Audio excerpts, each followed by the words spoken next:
প্রিয় পশ্চিমবঙ্গবাসী, আপনাদের কাছে নমস্কার। এই যে অন্নপূর্ণা ভাণ্ডারটা নিয়ে যে সমালোচনা হচ্ছে, এটার কারণটা হলো যারা অনলাইনে অ্যাপ্লাই করেছে তাদের টাকা ঢুকে গেছে অলরেডি, আর যারা অফলাইনে অ্যাপ্লাই করেছে তাদের টাকাটা ঢুকেনি। কারণটা হলো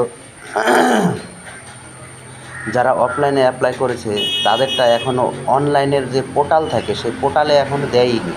তা টাকাটা ঢুকবে কীভাবে? সরকার তো জানেই না যে আপনি অ্যাপ্লাই করেছেন কি করেননি।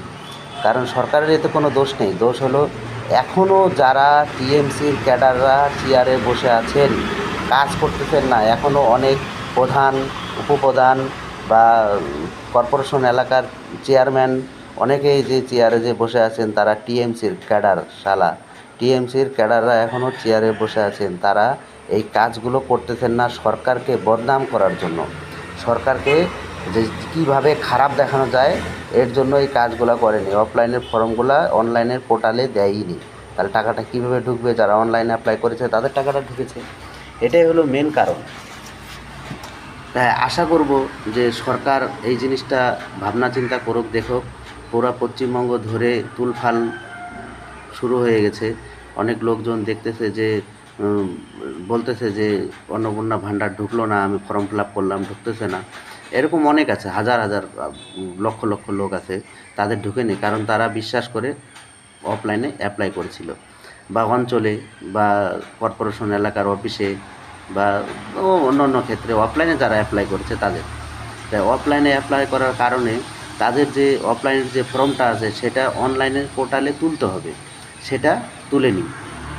এর জন্যই তাদের টাকাটা এই মাসে ঢোকেনি। আর একটা কথা, আশা করি যারা অফলাইনে অ্যাপ্লাই করেছেন তারা অনলাইনে অ্যাপ্লাই করবেন।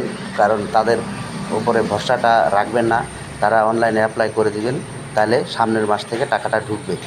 এই হলো ব্যাপার। এটা সরকারের কোনো দোষ না, এটা যে টিএমসির ক্যাডাররা এখনও চেয়ারে বসে আছে তাদের দোষ। তারা কাজ করে না, তারা কাজ করে না। তার যেই ফর্মগুলো আপনারা জমা দিয়েছেন সেগুলো এখনও পড়ে আছে, ওটা কোনো ধরেইনি, ওটা কোনো কাজই করেনি। তো এটা হলো তাদের দোষ, এটা সরকারের কোনো দোষ না। সরকারের নামে কোনো গুজব ছড়াবেন না, সরকারকে বদনাম করবেন না। সরকার ভবিষ্যৎ প্রজন্মকে আগিয়ে নিয়ে যাবে, এটাই আমার আশা।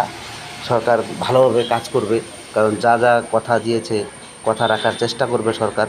আপনারা নিশ্চিন্তে থাকুন। কিন্তু এটা হলো সরকারের দোষ না, এটা আপনারা একটু ঠান্ডা মাথায় ভাববেন। এটা যারা আপনারা অফলাইনে জমা দিয়েছেন তারা এখনও অনলাইনে আপনাদের যে ফর্মগুলো সেগুলো অনলাইন পোর্টালে এখনও ছাড়েনি, এটা হলো তাদের দোষ। নমস্কার, জয় হিন্দ, বন্দে মাতরম।